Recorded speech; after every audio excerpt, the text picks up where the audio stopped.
Hi friends, welcome to my YouTube channel. Hope ಎಲ್ಲರೂ ಚೆನ್ನಾಗಿದ್ದಾರೆ ಅಂದ್ಕೊಳ್ತೀನಿ. ನಾನು ಚೆನ್ನಾಗಿದ್ದೀನಿ. ಬನ್ನಿ ಫ್ರೆಂಡ್ಸ್, ಇವತ್ತೊಂದು ಗಸಗಸೆ ಪಾಯಸ ತೋರಿಸ್ತೀನಿ ನೋಡಿ. ನಾನೊಂದು 3-4 ಚಮಚ ಸೋನಾ ಮಸೂರಿ ಅಕ್ಕಿನ ತೊಗೊಂಡಿದ್ದೀನಿ. ಇದನ್ನು ಚೆನ್ನಾಗಿ ಹುರ್ಕೊಳ್ಳೋಣ. ಅದಾದ ನಂತರ ಒಂದು 2-3 ಚಮಚದಷ್ಟು ಗಸಗಸೆ ಅದನ್ನು ಜೊತೆಯಲ್ಲಿ ಹಾಕ್ಬಿಟ್ಟು ಹುರ್ಕೊಳ್ಳೋಣ. ತುಂಬಾ ಚೆನ್ನಾಗಿರುತ್ತೆ, ಹೆಲ್ದಿಗೆ ತುಂಬಾ ಒಳ್ಳೆಯದು. ಹಾಗೆ ನಿದ್ದೆ ಬರಲ್ಲ ಅಂತಾರಲ್ಲ ನೈಟಲ್ಲೆಲ್ಲ, ಸೊ ಅವ್ರಿಗಂತೂ ತುಂಬಾ ಒಳ್ಳೆಯದು. ಒಮ್ಮೆ ಈ ಗಸಗಸೆ ಪಾಯಸ ಟ್ರೈ ಮಾಡಿ ನೋಡಿ. ಚೆನ್ನಾಗಿ ಇದನ್ನು ಹುರ್ಕೊಳ್ಳೋಣ. ನಂತರ ತಣ್ಣಗಾದ ನಂತರ ನಾನು ತೆಂಗಿನಕಾಯಿನ ಹಾಕ್ಕೊತಿದ್ದೀನಿ. ಒಂದು ಚಿಪ್ಪು ಅಂತೀವಲ್ಲ, ಆಫಲ್ಲಿ ಬರುತ್ತಲ್ಲ, ಅದರಲ್ಲಿ ಒಂದು ಅರ್ಧನ ತೊಗೊಂಡಿದ್ದೀನಿ ನಾನು, ಕಾಯಿ ತುರಿನ. ಮತ್ತು ಗೋಡಂಬಿ ಮತ್ತು ಬಾದಾಮಿನ ನಾನು ಸ್ವಲ್ಪ ಬೇಯಿಸ್ಕೊಂಡು, ಯಾಕೆಂದರೆ ಅರ್ಜೆಂಟಲ್ಲಿ ಮಾಡಬೇಕು ಅಂದರೆ ಬೇಯಿಸ್ಕೊಂಡು ಮಾಡಬೇಕಾಗತ್ತೆ. ಮತ್ತು ಒಂದು 4 ಏಲಕ್ಕಿನ ಹಾಕಿ ಸ್ವಲ್ಪ ಹಾಲನ್ನು ಹಾಕ್ಕೊಂಡು ಚೆನ್ನಾಗಿ ನೈಸಾಗಿ ರುಬ್ಕೊಂಡಿದ್ದೀನಿ ನೋಡಿ. ಇವಾಗ ಬೆಲ್ಲನ ತೊಗೊಂಡಿದ್ದೀನಿ. ಒಂದು 1/4 kg ಬೆಲ್ಲ ಇರ್ಬೋದು. ಚೆನ್ನಾಗಿ ಕೆಜ್ಜಿ ಇಡ್ತಾಯಿದ್ದೀನಿ. ಇದಕ್ಕೊಂದು ಅರ್ಧ ಲೀಟ್ರಷ್ಟು ನೀರನ್ನ ಹಾಕ್ಕೊಂಡು ಒಂದು ಪಾಕನ ಮಾಡ್ಕೊಳ್ಳೋಣ. ನೀರು ಪಾಕ ಅಂತ ಹೇಳ್ತೀವಲ್ಲ ಆ ಥರ, ಗಟ್ಟಿ ಪಾಕ ಅಲ್ಲ.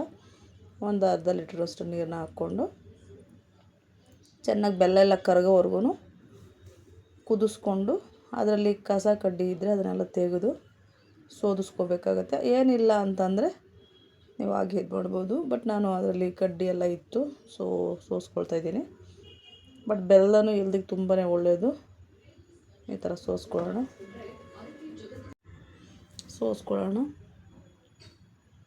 ನೋಡಿ, ಸೋಸ್ಕೊಂಡಿದ್ದೀನಿ. ಒಂದು ಕುಕ್ಕರ್ನಲ್ಲಿ ಗಟ್ಟಿ ತಳದ್ದು ತೊಗೊಂಡಿದ್ದೀನಿ. ಇವಾಗ ನಾನು ರುಬ್ಬಿರುವಂಥ ಗೋಡಂಬಿ, ಬಾದಾಮಿ, ಏಲಕ್ಕಿ, ತೆಂಗಿನಕಾಯಿ ಇಷ್ಟನ್ನು ನಾನು ಇದ್ರೊಳಗಡೆ ಹಾಕ್ಕೊಳ್ತಾಯಿದ್ದೀನಿ. ನೈಸಾಗಿ ಫೈನ್ ಪೇಸ್ಟ್ ಮಾಡ್ಕೊಳ್ಳಿ ಆದಷ್ಟು.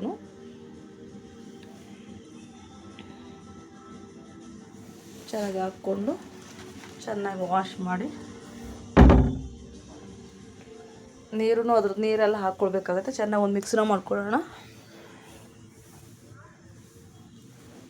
ಬಟ್ ತುಂಬ ಟೇಸ್ಟಿಯಾಗಿ ತುಂಬ ಚೆನ್ನಾಗಿತ್ತು ಫ್ರೆಂಡ್ಸ್. ಓಕೆ, ಒಮ್ಮೆ ಖಂಡಿತ ನಿಮ್ಮ ಮನೇಲಿ ಮಾಡಿ ಕಮೆಂಟ್ನ ಮಾಡಿ. ಮತ್ತು ನಾನು ಅರ್ಧ ಲೀಟ್ರು ಹಸಿ ಹಾಲು, ನಂದಿನಿ ಹಾಲನ್ನ ತೊಗೊಂಡಿದ್ದೀನಿ. ಇದನ್ನು ನಾನು ಇದ್ರೊಳಗಡೆ ಹಾಕ್ತೀನಿ. ಇವಾಗ ಚೆನ್ನಾಗಿ ಕುದಿಲಿಕ್ಕೆ ಬಿಡೋಣ. ನಿಮಗೆ ಬೆಲ್ಲ ಬೇಡ ಅಂದರೆ ಸಕ್ಕರೆ ಬೇಕಾದರೂ ಯೂಸ್ ಮಾಡ್ಬೋದು. ಇವಾಗ ಬೆಲ್ಲ ಎಲ್ಲ ಕರೆಕ್ಟಾಗಿದೆ. ಒಂದ್ಸರಿ ನೋಡ್ಕೊಳ್ಳೋಣ. ಬೆಲ್ಲ ಕಡಿಮೆ ಆಗಿದೆ, ಸ್ವಲ್ಪ ಬೆಲ್ಲನ ಹಾಕ್ಕೊಳ್ಬೇಕಾಗತ್ತೆ. ಸೊ ಇದನ್ನು ಇವಾಗ ಚೆನ್ನಾಗಿ ಮಿಕ್ಸ್ ಮಾಡಿ ಕುದಿಲಿಕ್ಕೆ ಬಿಟ್ಬಿಟ್ಟು ಸ್ವಲ್ಪ ತಿರುತ್ತಾನೆ ಇರಿ, ಯಾಕೆಂದರೆ ಅಕ್ಕಿ ಹಾಕಿರೋದ್ರಿಂದ ತಳ ಹಿಡಿಯೋ ಚಾನ್ಸಸ್ ಇರುತ್ತೆ. ಇದು ಇವಾಗ ಪಾಯಸ ರೆಡಿ ಆಗಿದೆ.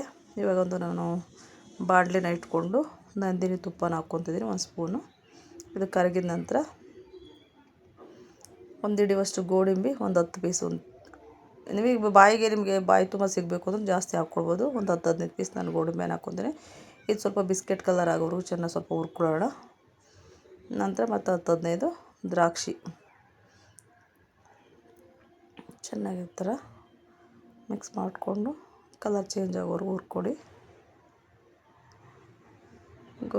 ದ್ರಾಕ್ಷಿನೂ ಅಷ್ಟೇ, ಒಂದು 20 ದ್ರಾಕ್ಷಿನ ಹಾಕ್ಕೊತಿದ್ದೀನಿ. ನೀವು ಜಾಸ್ತಿ ಹಾಕ್ಕೊಬೋದು, ನಿಮ್ಗೆ ಎಷ್ಟು ಬೇಕು ಅಷ್ಟನ್ನು ಹಾಕ್ಕೊಳ್ಬೋದು ನೀವು. ಚೆನ್ನಾಗಿ ಇದನ್ನು ಹುರಿದ ನಂತರ ಪಾಯಸ ರೆಡಿಯಾಗಿದೆಯಲ್ಲ, ಅದೆಲ್ಲ ಹಾಕ್ಕೊಂಡ್ರೆ ಗಸಗಸೆ ಪಾಯಸ ರೆಡಿ ಫ್ರೆಂಡ್ಸ್. ಹಾಗೆ ಈ ವಿಡಿಯೋ ನಿಮಗೆ ಖಂಡಿತ ಇಷ್ಟ ಆಗಿದೆ ಅಂದ್ಕೊಂಡ್ರೆ, ಫಸ್ಟ್ ಟೈಮ್ ಯಾರಾದರೂ ನೋಡಿದರೆ ಒಂದು ಲೈಕ್ ಮಾಡಿ, ಸಬ್ಸ್ಕ್ರೈಬ್ ಆಗಿ, ನಿಮ್ಮ ಫ್ಯಾಮಿಲಿ ಫ್ರೆಂಡ್ಸಿಗೆ ಎಲ್ರಿಗೂ ಶೇರ್ ಮಾಡಿ. ಈ ವಿಡಿಯೋನ ಇದೇ ರೀತಿ ನೋಡ್ತಾ ಇರಿ, ಸಪೋರ್ಟ್ ಮಾಡಿ. ಈ ವಿಡಿಯೋ ನಿಮಗೆ ಇಷ್ಟ ಆಗಿದೆ ಅಂದ್ಕೊತೀನಿ. ಚೆನ್ನಾಗಿ ಈ ಥರ ಮಿಕ್ಸ್ ಮಾಡ್ಕೊಳ್ಳೋಣ. ಆಲ್ಮೋಸ್ಟ್ ಆಯಿತು. ಇವಾಗ ಸ್ಟವ್ನ ಆಫ್ ಮಾಡಿಬಿಟ್ಟು ನಾನು ಪಾಯಸದೊಳಗಡೆ ಇವಾಗ ಹಾಕ್ಕೊಳ್ತೀನಿ.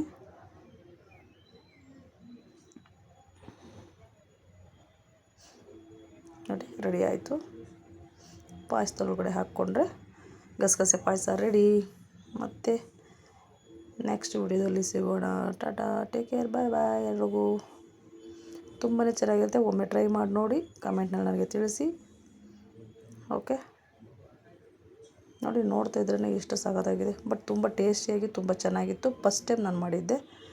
ಒಮ್ಮೆ ಮನೆಯಲ್ಲಿ ಮಾಡಿ ನೋಡಿ. ಎಲ್ಲ ಪಾಯಸನೂ ಮಾಡ್ತಾಯಿರ್ತೀವಿ. ಸೊ ಈ ಥರ ಒಂದು ಬಾರಿ ಮನೆಯಲ್ಲಿ ಮಾಡಿ ಟ್ರೈ ಮಾಡಿ, ಹೇಗೆ ಬಂತು ಅಂತ ಖಂಡಿತ ಕಮೆಂಟ್ ಮಾಡೋದನ್ನು ಮರಿಬೇಡಿ. ಟಾಟಾ, ಬಾಯ್ ಬಾಯ್, ಟೇಕ್ ಕೇರ್, ಥ್ಯಾಂಕ್ ಯು.